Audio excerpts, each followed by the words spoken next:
नमस्कार दोस्तों, स्वागत है आपका अपने यूट्यूब चैनल पर। दोस्तों उम्मीद आप स्वस्थ होंगे, मस्त होंगे, अपने पढ़ाई में व्यस्त होंगे। दोस्तों आज हम लोग यूनिटेरिया पब्लिकेशन के द्वारा पब्लिश जो सामान्य बुक जारी किया गया, इससे हम लोग जो है वस्तुनिष्ठ प्रश्न देखेंगे, जो कि स्टैटिक्स है। सभी एग्जाम के लिए काफ़ी ज़्यादा इंपॉर्टेंट होने वाला है।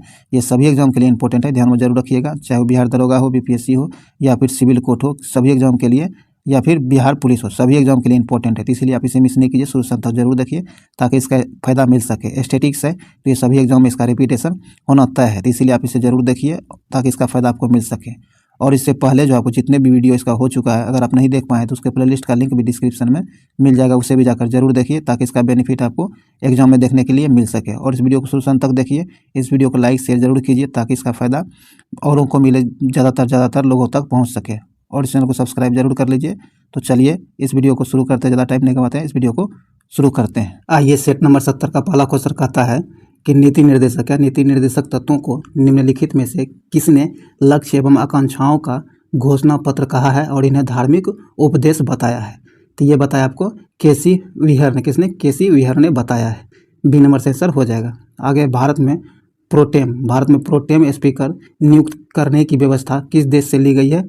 भारत में है जो प्रोटेम स्पीकर जो नियुक्त किया जाता है, यह व्यवस्था किस देश से ली गई है? तो यह लिया गया फ्रांस से। कौन से? फ्रांस से। बी नंबर से आंसर होगा फ्रांस। आगे कहता है राष्ट्रपति के महाभियोग प्रक्रिया में निम्नलिखित में से कौन शामिल हो सकता है? निम्न में से कौन कौन शामिल हो सकता है, ये आपको तो ये आपको बताना है। तो इसका आंसर हो जाएगा आपको संसद के दोनों सदस्य होता है, सदनों के सभी सदस्य इसमें भाग लेते हैं, दोनों सदनों के सभी सदस्य। सी नंबर से आंसर हो जाएगा। आगे कहता है यदि कोई व्यक्ति संसद के दोनों सदनों में चुन लिया जाता है, कहता है अगर कोई व्यक्ति जो है संसद के दोनों सदनों में चुन लिया जाता है तो उसे कितने दिनों के भीतर यह बताना होगा कि उसे किस सदन में रहना है। तो उसे जो है आपको 10 दिन के भीतर बताना पड़ेगा कि वह किस सदन में रहना चाहता है। ए नंबर से आंसर हो जाएगा। पहली पंचवर्षीय योजना का मुख्य उद्देश्य भारत में कृषि की स्थिति में सुधार लाना था। यह जो है डैश वर्ष में शुरू हुआ था। तो प्रथम पंचवर्षीय योजना जो शुरू हुआ था किस वर्ष हुआ था? तो हुआ था आपको 1951 में। सी नंबर से आंसर हो जाएगा। आगे कहता है राष्ट्रपति जो है किसी मामले में सर्वोच्च न्यायालय से सलाह ले सकता है। इसका उल्लेख संविधान के किस अनुच्छेद में किया गया है? तो इसका उल्लेख जो है संविधान के अनुच्छेद 143 में किया गया। किसमें? अनुच्छेद 143 में। डी नंबर से आंसर हो जाएगा। संविधान के किस अनुच्छेद के तहत राज्य की कार्यकारी शक्तियाँ राज्यपाल में निहित होती है? तो ये राज्य की कार्यकारी शक्ति जो होती है ये राज्यपाल में निहित होती है। ऐसा किस अनुच्छेद में वर्णित किया गया है? एक अनुच्छेद 154 में। अनुच्छेद 154 में यह वर्णन किया गया है। बी नंबर से आंसर हो जाएगा। आगे कहता है सकल राष्ट्रीय उत्पाद। क्या सकल राष्ट्रीय उत्पाद में निम्नलिखित में से किसको शामिल नहीं किया जाता है? ध्यान रखिएगा, ये जो सकल राष्ट्रीय उत्पाद है इसमें किसे शामिल नहीं किया जाता है? तो ये जो है शामिल नहीं किया जाता है विदेशी निवेश। क्या है? विदेशी निवासियों की आय जो होता है इसे शामिल नहीं किया जाता है। डी नंबर से आंसर हो जाएगा। आगे कहता है बाजार में मुद्रा आपूर्ति को नियंत्रित करने के साधन के रूप में सरकारी बॉन्डों की बिक्री या फिर खरीद को कहा जाता है। तो इसे जो कहा जाता है आपको ओपन मार्केट ऑपरेशन। क्या? ओपन मार्केट ऑपरेशन कहा जाता है। ए नंबर से आंसर हो जाएगा। अगर किसी देश का भुगतान संतुलन विपरीत हो गया हो, कहता अगर किसी देश का भुगतान संतुलन जो है विपरीत हो गया हो तो उसे किस संस्था में से मदद लेनी पड़ेगी? उसे जो मदद लेनी पड़ेगी तो किस संस्था से? तो उसे जो आपको अंतर्राष्ट्रीय मुद्रा कोष से है सहायता लेना पड़ेगा। सी नंबर से आंसर हो जाएगा। आगे कहता निम्नलिखित में से कौन सी रिपोर्ट विश्व बैंक द्वारा जारी नहीं किया जाता है? ध्यान रखिएगा, विश्व बैंक द्वारा कौन सा रिपोर्ट जारी नहीं किया जाता है? तो इसका सही आंसर हो जाएगा आपको ये ग्लोबल जेंडर गैप रिपोर्ट जो है ये विश्व बैंक के द्वारा जारी नहीं किया जाता है। तो यहाँ आपको डी नंबर से आंसर हो जाएगा। बाकी world development report, ease of doing business और ग्लोबल इकोनॉमिक प्रोस्पेक्टस, ये तीनों विश्व बैंक के द्वारा जारी किया जाता है, ये ध्यान रखिएगा। तो यहाँ डी नंबर से आंसर हो जाएगा। आगे कहता निम्न में से कौन सी बेरोजगारी तकनीक में परिवर्तन के कारण होता है? वह कौन सी बेरोजगारी है जो तकनीक में परिवर्तन के कारण होता है? तो ये होता है आपको संरचनात्मक बेरोजगारी। कौन? संरचनात्मक बेरोजगारी। बी नंबर से आंसर हो जाएगा। आगे कहता है किस गुप्त शासक को सक्रियादित्य कहा जाता है? तो यह कहा जाता है आपको स्कंदगुप्त को। ए नंबर से आंसर हो जाएगा। किस भारतीय रचना का सबसे पहले यूरोपीय भाषा में अनुवाद किया गया था? कहता वह कौन सी भारतीय रचना है जिसे पहली बार यूरोपीय भाषा में अनुवाद किया गया था? तो ये रचना था आपको अभिज्ञान शकुंतलम का। डी नंबर सेंसर हो जाएगा। तथा निम्नलिखित में से कौन सा सम्राट अशोक के धम्म का भाग नहीं है? क्या है? अशोक के धम्म का भाग नहीं था। तो इसका सही आंसर हो जाएगा आपको ब्राह्मणों का सम्मान करना, ये जो है उसके धम्म का भाग नहीं था। सी नंबर से आंसर हो जाएगा। आगे सिंधु सभ्यता में कुबर वाले सांड की आकृति वाले मुहर की प्राप्ति कहाँ से हुई है? तो इसकी प्राप्ति जो हुई है आपको मोहनजोदड़ो से। कहाँ से? मोहनजोदड़ो से। सी नंबर से आंसर हो जाएगा। निम्नलिखित में से कौन सा एंजाइम स्टार्च को मल्टोज में परिवर्तित करने के लिए उत्तरदायी होता है? कहता हुआ कौन सा एंजाइम है जो स्टार्च को मल्टोज में परिवर्तित करने के लिए उत्तरदायी होता है? तो यह होता है आपको डायस्टेज। क्या है? डायस्टेज। बी नंबर से आंसर होगा डायस्टेज। आगे है कहता निम्नलिखित में से कौन सा रक्त समूह क्रमशः ए और बी रक्त समूह वाले दंपत्ति के बच्चों में मौजूद हो सकता है? तो इसका सही आंसर हो जाएगा आपको ए बी या फिर ओ। इनमें से कोई भी रक्त समूह उसके बच्चों में पाया जा सकता है। आगे कहता निम्नलिखित में से कौन सबसे प्रबल कृत्रिम मधुरक है? तो इसका सही आंसर हो जाएगा आपको एलिटेम। क्या? एलिटेम। बी नंबर से होगा एलिटेम। आगे है ब्रह्मांड में किन्हीं दो निकायों के बीच गुरुत्वाकर्षण बल तथा ब्रह्मांड में किन्हीं दो निकायों के बीच गुरुत्वाकर्षण बल डैश पर निर्भर नहीं करता है? किस पर गुरुत्वाकर्षण बल निर्भर नहीं करता है? तो ये जो आपको उनके द्रव्यमानों के योग पर निर्भर नहीं करता है। डी नंबर से आंसर हो जाएगा। निम्नलिखित में से कौन ठोस, द्रव और गैस तीनों रूपों में पाया जाता है? तो तीनों रूपों में निम्नलिखित में से कौन पाया जाता है? तो ये पाया जाता है आपको वह धातु जो है तीनों रूप में पाया जाता है। सी नंबर से आंसर हो जाएगा। निम्नलिखित में से कौन सा एक रेडियो एक्टिव तत्व नहीं है? तो निम्नलिखित में से वह कौन है जो एक रेडियो एक्टिव तत्व नहीं है? तो इसका सही आंसर हो जाएगा आपको ट्राइटियम। क्या है? ट्राइटियम जो है आपको रेडियो एक्टिव तत्व नहीं है। बी नंबर से आंसर हो जाएगा। माइटोकॉन्ड्रिया के किस भाग में एटीपी संश्लेषणकारी रासायनिक अभिक्रिया होती है? तो ये जो होती है आपको आंतरिक झिल्ली में। किसमें? आंतरिक झिल्ली में। सी नंबर से आंसर आंतरिक झिल्ली। तथा विभाज्योतिक। क्या है? विभाज्योतिकी कोशिकाओं का विशिष्ट अस्थायी ऊतकों में रूपांतरण किस प्रक्रिया द्वारा होता है?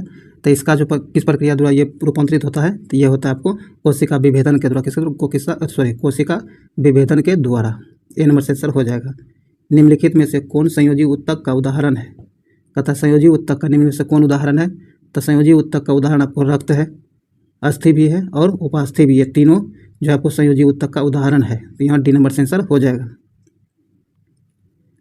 आगे कहता आगे कहता पित्ताशय में। क्या? पित्ताशय में उपस्थित पथरी निम्नलिखित में से किसका पाचन प्रभावित करता है? तो ये जो प्रभावित करता है वसा के पाचन को। बी नंबर से आंसर हो जाएगा।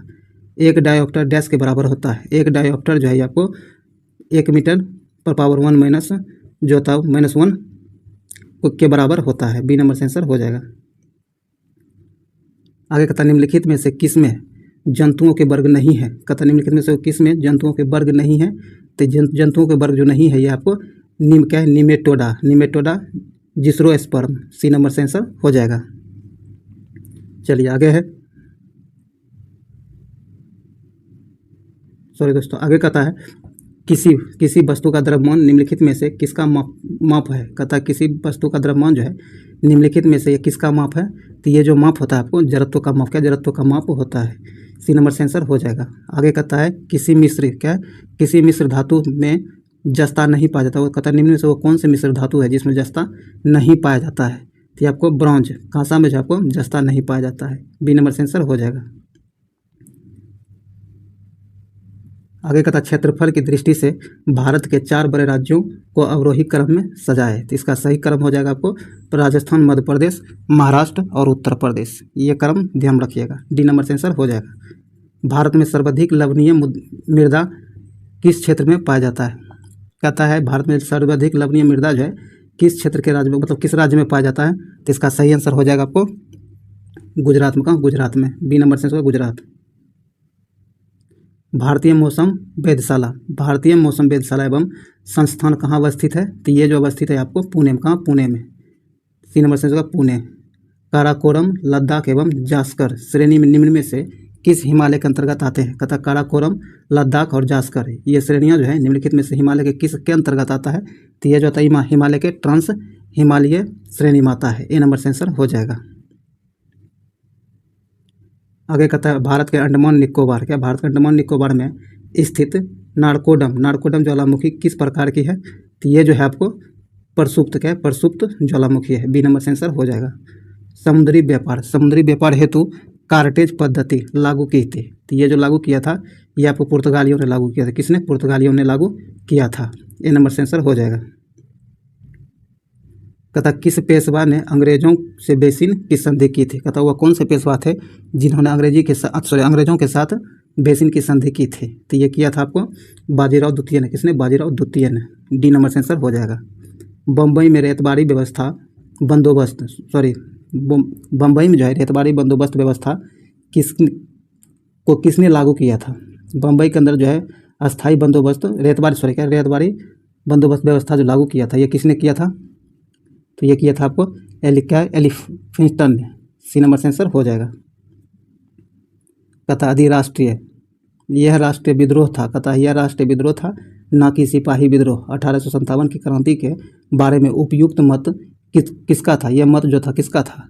तो ये मत जो था आपको बेंजामिन डिज़रायली का था। डी नंबर से आंसर बेंजामिन डिज़रायली। इनका कहना था कि यह राष्ट्रीय विद्रोह नहीं बल्कि एक ना तो यह राष्ट्रीय विद्रोह था और ना ही सिपाही विद्रोह था। ये बेंजामिन डिज़रायली के द्वारा कहा गया था। कहता 1857 के क्रांति के बाद कहाँ आयोजित दरबार में लॉर्ड कैनिंग ने महारानी विक्टोरिया की उद्घोषणा को पढ़ा था? तो ये पढ़ा था आपको इलाहाबाद में। कहाँ? इलाहाबाद में। डी नंबर से आंसर इलाहाबाद। चलिए आगे है। आगे कहता है कि इंडियन रिफॉर्म एसोसिएशन नामक संस्था का गठन किसने किया था? कहता है इंडियन रिफॉर्म एसोसिएशन नामक संस्था जो है इसका गठन किसके द्वारा किया गया था? तो इसका गठन जो किया गया था आपको केशव चंद्र सेन के द्वारा। किसके द्वारा? केशव चंद्र सेन के द्वारा। ए नंबर से आंसर हो जाएगा। शिक्षा में सुधार हेतु ब्रिटिश सरकार द्वारा हारटोग समिति कब गठित की गई थी? तो यह 1929 में। कब? 1929 में इसका गठन किया गया था। सी नंबर से 1929 में। चलिए आगे है। कहता नमक कानून के विरोध में कालीकट से पायनूर तक की यात्रा की थी। ये यात्रा किसने किया था? तो आपको के केलपन ने यह यात्रा किया था। बी नंबर से आंसर हो जाएगा। अखिल भारतीय किसान सभा का प्रथम अधिवेशन कहाँ हुआ था? अखिल भारतीय किसान सभा जो था इसका प्रथम अधिवेशन कहाँ हुआ था? तो यह हुआ था आपको लखनऊ में। सी नंबर से आंसर लखनऊ। आगे कहता है कि 1763 में पटना स्थित अंग्रेजों की फैक्ट्री पर किसने अधिकार किया था? तो ये जो अंग्रेजों के फैक्ट्री पर अधिकार किया था 1763 में, जो कि पटना में स्थित था, तो इस पर अधिकार किया था आपको नवाब मीर कासिम ने। किसने? नवाब मीर कासिम ने। ए नंबर से आंसर हो जाएगा। कहता किस चोल शासक ने गंगा घाटी का अभियान कर पाल शासक को पराजित किया था? तो यह पराजित किया था आपको राजेंद्र प्रथम ने। किसने? राजेंद्र प्रथम ने। चलिए आगे है। फतुहा ए फिरोज शाही पुस्तक के लेखक निम्न में से कौन है? तो फतुहा ए फिरोज शाही पुस्तक जो है इसके लेखक आपको फिरोज शाह तुगलक है। फिरोज शाह तुगलक इसके लेखक हैं। 1934 में कांग्रेस समाजवादी पार्टी का प्रथम अधिवेशन कहाँ हुआ था? कहता 1934 में कांग्रेस समाजवादी पार्टी का प्रथम अधिवेशन कहाँ हुआ था? तो ये हुआ था आपको पटना में। कहाँ? पटना में। सी नंबर से आंसर पटना। आगे कहता भूमि दान का प्रथम साक्ष्य किस अभिलेख से मिलता है? भूमि दान का प्रथम साक्ष्य जो है किस अभिलेख से मिलता है? तो ये आपको नानाघाट। कहाँ? नानाघाट अभिलेख से मिलता है भूमि दान का प्रथम साक्ष्य। बी नंबर से आंसर हो जाएगा। आगे विजयनगर की मुद्रा का क्या नाम था? विजयनगर की जो मुद्रा था इसका नाम क्या था? तो इसका नाम था आपको पेगोडा। क्या? पेगोडा इसका नाम था। तो दोस्तों जो भी 50 क्वेश्चन था आपको वस्तुनिष्ठ जो कि एस्थेटिक्स का था वो समाप्त हुआ है। उम्मीद इससे आपको बहुत ज़्यादा बेनिफिट मिला होगा, क्योंकि एस्थेटिक्स है तो ये बार बार रिपीट इसका होते रहता है, इसलिए आप इसे रिवीजन जरूर करिए। इससे पहले जितना भी वीडियो हुआ है नहीं देख पाए तो उसके प्लेलिस्ट का लिंक डिस्क्रिप्शन में मिल जाएगा, तो उसे जाकर जरूर देखिए और इसे अपने दोस्तों के साथ शेयर कर दीजिए ताकि मैक्सिमम लोगों तक पहुँच सके, और चैनल जरूर सब्सक्राइब कर लीजिए। चलिए अब हम लोग हर दिन की भांति आज भी कुछ स्मरणीय तथ्य देखेंगे जो काफ़ी ज़्यादा इंपॉर्टेंट होने वाला है। कहता है सर्वोच्च न्यायालय के गठन संबंधी नियमों का उल्लेख किया गया है? सर्वोच्च न्यायालय के गठन संबंधी जो नियमों का उल्लेख किया गया है यह अनुच्छेद 124 में किया गया है। सर्वोच्च न्यायालय के समस्त न्यायाधीशों की नियुक्ति की जाती है। यह राष्ट्रपति के द्वारा किया जाता है। सर्वोच्च न्यायालय के न्यायाधीशों के अवकाश ग्रहण की अधिकतम सीमा कितनी होती है? अधिकतम सीमा 65 वर्ष की होती है। भारत में लोकहित मुकदमा PIL PIL की अवधारणा लाने का श्रेय जाता है। यह PIL लाने का श्रेय जाता है न्यायमूर्ति PN भगवती को जाता है, ध्यान रखिएगा। यह आगे कहता है 2 या 2 से अधिक, क्या है? 2 या 2 से अधिक राज्यों के बीच विवाद को सुलझाना सर्वोच्च न्यायालय का कैसा क्षेत्राधिकार है? तो ये आपको प्रारंभिक क्षेत्राधिकार, क्या प्रारंभिक क्षेत्राधिकार है। भारत के सभी राज्य न्यायालय के निर्णयों के विरुद्ध अपील सुनने का अधिकार सर्वोच्च न्यायालय का कैसा अधिकार है? तो ये सर्वोच्च न्यायालय का अपीलीय क्षेत्राधिकार, क्या अपीलीय क्षेत्राधिकार है। किस अनुच्छेद में सर्वोच्च न्यायालय को अभिलेख न्यायालय का दर्जा प्राप्त है? तो यह अनुच्छेद 129 में। किसमें? अनुच्छेद 129 में। आगे कहता है प्रत्येक राज्य के लिए एक उच्च न्यायालय का उल्लेख किस अनुच्छेद में किया गया है? तो यह 200 अनुच्छेद जो है 214 में। किसमें? अनुच्छेद 214 में। कहता किस अनुच्छेद में उच्च न्यायालय एक अभिलेख न्यायालय होगा, इसका उल्लेख है? तो ये 215 में। किसमें? 215 में। उच्च न्यायालय के न्यायाधीशों को शपथ दिलाता है। उच्च न्यायालय के जो न्यायाधीश होता है इसको कौन शपथ दिलाता है? तो ये आपको राज्यपाल, कौन? वहाँ के उस राज्य के राज्यपाल जो है इसको शपथ दिलाता है। वर्तमान में भारत में उच्च न्यायालयों की संख्या जो है कितना है? 25 है। 25 है वर्तमान में उच्च न्यायालयों की संख्या 25 है पूरे भारत में। राज्य के कार्यपालिका का प्रधान होता है, ये राज्यपाल होता है। कौन? राज्यपाल होता है। कहता राज्यपाल की नियुक्ति की जाती है। राज्यपाल की नियुक्ति राष्ट्रपति के द्वारा किया जाता है। किसके द्वारा? राष्ट्रपति के द्वारा किया जाता है। राज्यपाल को पद एवं गोपनीयता का शपथ दिलाता है, तो यह उच्च न्यायालय के मुख्य न्यायाधीश के द्वारा दिलाया जाता है। राज्य के समस्त कार्यपालिका कार्य संपादित किए जाते हैं, तो ये राज्यपाल के नाम से, किसके? राज्यपाल के नाम से किए जाते हैं। चलिए आगे कहता है कि राज्य के मुख्य सचिव, महाधिवक्ता, राज्य लोक सेवा आयोग के अध्यक्ष एवं सदस्यों को नियुक्त किया जाता है, तो ये राज्यपाल के द्वारा इन सबों की नियुक्ति की जाती है। राज्य के विश्वविद्यालयों की कुलपति जो होता है ये राज्यपाल होता है। कौन? राज्यपाल होता है। तो ये जो भी स्मरणीय तथ्य था ये भी समाप्त हुआ है। उम्मीद है इससे आपको बहुत ज़्यादा बेनिफिट मिला होगा। देखिए इसका रिवीजन बार बार करते रहिए। स्टैटिस है तो जितना ज़्यादा रिवीजन कीजिएगा उतना आपको याद रहेगा और एग्जाम अच्छा स्कोर खड़ा कर पाइएगा। तो इसलिए आप इसे मिस नहीं कीजिए, शुरू तक देखिए और बार बार रिवीजन कीजिए ताकि इसका फायदा आपको मिल सके। और इसका PDF अगर रिवीजन के लिए लेना चाहते हैं तो इसका PDF आपको टेलीग्राम पर मिल जाएगा, जिसका लिंक जो है डिस्क्रिप्शन में दे दिया गया है। तो चलिए इस वीडियो को यहीं समाप्त करते हैं। मिलता है अगले वीडियो में, तब तक के लिए जय हिंद।